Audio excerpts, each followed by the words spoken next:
এসেছি ফরিদপুর জেলার শুভারমপুর গ্রামের ভূমিহীন এক কৃষক পরিবার থেকে। বাবা আর ভাইদের সাথে অন্যের জমিতে সেচ দেয়া, চুক্তিতে ধান পাট কাটা, ক্ষেত নিড়ানি দেওয়াই ছিল আমার পরিবারের উপার্জনের উৎস। ঝড় বৃষ্টির রাতে ছনের ঘরে চালা উড়ে যাওয়ার ভয়ে ঘুম হতো না আমাদের। সেই আমারই ইচ্ছা ছিল প্রকৌশলী হবার, কিন্তু বিজ্ঞান বিভাগে পড়াশোনার খরচ চালিয়ে যেতে পারবো কি না সেই আশঙ্কা ছিল। আমার ইঞ্জিনিয়ারিং পড়ার স্বপ্নটা প্রায় শেষই হতে যাচ্ছিল, যদি না রাজশাহী বিশ্ববিদ্যালয়ের ফলিত পদার্থবিজ্ঞান ও ইলেকট্রনিক ইঞ্জিনিয়ারিংয়ে পড়ার সুযোগ পেতাম। কেননা অর্থের অভাবে কেবল রাজশাহী বিশ্ববিদ্যালয় ছাড়া অন্য কোথাও ভর্তি ফর্ম তুলতে পারিনি। বিশ্ববিদ্যালয় প্রথম বর্ষে পড়ার সময় মাঝে মধ্যেই আমার ভাইয়ের সাথে আমাকে রাজমিস্ত্রির কাজে যেতে হতো। প্রাইভেট টিউশনই না পাওয়া পর্যন্ত প্রথম বর্ষের বেশিরভাগ সময় আমি সকালে নাস্তা করতে পারিনি। হলে 15 টাকায় দুপুরের খাবার এবং 12 টাকায় রাতের খাবার, এই মোট 27 টাকায় আমার দুবেলা খাবারের খরচ মিটত। রাতের খাবার থেকে পরদিন দুপুর পর্যন্ত প্রায় 18 ঘন্টা না খেয়ে থেকে আমার মনে আছে ল্যাব থেকে আসার সময় ক্ষুধায় বাঁকা হয়ে যেতাম আমি।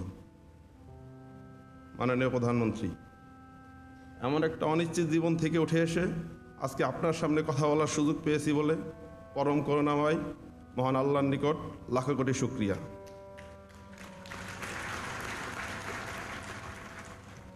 বিশ্ববিদ্যালয় পড়ুয়া অসংখ্য তরুণের মতো আমারও স্বপ্ন ছিল সিভিল সার্ভিসের চাকরি।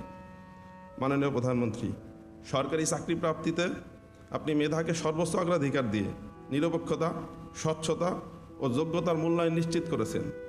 ফলে 40তম বিসিএস পরীক্ষায় উত্তীর্ণ হয়ে প্রজাতন্ত্রের কর্মচারী হিসাবে জনগণের সেবায় নিয়োজিত হবার সুযোগ পেয়ে মাননীয় প্রধানমন্ত্রী আপনাকে জানাই আন্তরিক কৃতজ্ঞতা। কিন্তু এখানেই গল্পের শেষ নয়। 2020 সালের আগস্ট মাসের 3 তারিখে আমার প্রথম চাকরিতে যোগদানের দিনই আব্বার ফুসফুসে ক্যান্সার ধরা পড়ে। এর 2 মাস আগে করোনাক্রান্ত হয়ে আমার ভগ্নিপতি মারা যান। সন্তান সম্ভবা বোন আর তার 2 সন্তানের ঠাঁই হয়েছিল আমাদের পরিবারে। চরম আর্থিক সংকটে যখন আব্বার চিকিৎসা প্রায় বন্ধ, তখন আব্বার চিকিৎসার জন্য সরাসরি আপনার নিকট আর্থিক সাহায্য চেয়ে আবেদন করেছিলাম। বিশ্বাস ছিল মাননীয় প্রধানমন্ত্রীর সাড়া পাবো, কিন্তু এত দ্রুত সাড়া পাবো এটা ছিল কল্পনাতীত। মাত্র কদিনের মধ্যেই জেলা প্রশাসক ফরিদপুর আমার আব্বাকে ফোন করে মাননীয় প্রধানমন্ত্রীর সাহায্য প্রদানের খবরটি জানান। কিন্তু চিকিৎসা শুরুর মাত্র 15 মাস পর আব্বা মারা যান। এর কিছুদিন পর মেজ ভাই এবং বিধবা বোনের শরীরেও ক্যান্সার শনাক্ত হয়। পরিবারের এমন মানবিক বিপর্যয়ের মধ্যে আবারও মাননীয় প্রধানমন্ত্রী আপনি সাহায্যের হাত বাড়িয়ে দিয়েছিলেন। আমাদের বিপদে সাহায্যকারী হিসাবে বারবার আবির্ভূত হওয়া মমতাময়ী প্রধানমন্ত্রীকে সরাসরি কৃতজ্ঞতা জানানোর সুযোগ পেয়ে আমি নিজেকে সৌভাগ্যবান মনে করছি। মাননীয় প্রধানমন্ত্রী, আপনি দেশের উন্নয়নে মেগা প্রকল্পগুলো বাস্তবায়ন করে দেশকে বিশ্বের দরবারে নতুন রূপে পরিচিত করেছেন। পদ্মা সেতু বাস্তবায়ন করে দক্ষিণবঙ্গের মানুষের ভাগ্য বদলে দিয়েছেন।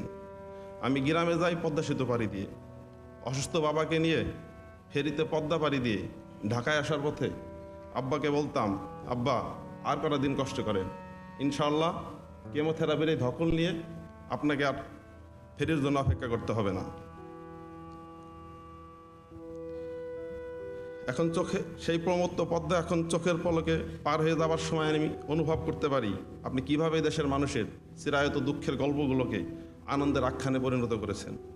2041 সালের মধ্যে এদেশকে স্মার্ট বাংলাদেশ তথা বঙ্গবন্ধু স্বপ্নের সোনার বাংলায় রূপান্তরের যে নিরন্তর প্রচেষ্টায় আপনি আত্মনিয়োগ করেছেন, আপনাকে আমরা কথা দিতে চাই আমরা হব সেই স্বপ্নরথের সারথি। অজপাড়া গায়ের ভূমিহীন কৃষকের যে ছেলেটি আজ প্রজাতন্ত্রের নবীন কর্মচারী, জাতি ঋণ পরিশোধের সামান্য সুযোগও সে হাতছাড়া করবে না ইনশাআল্লাহ।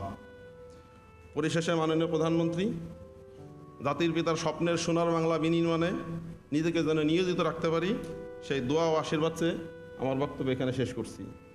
সবাইকে ধন্যবাদ। জয় বাংলা।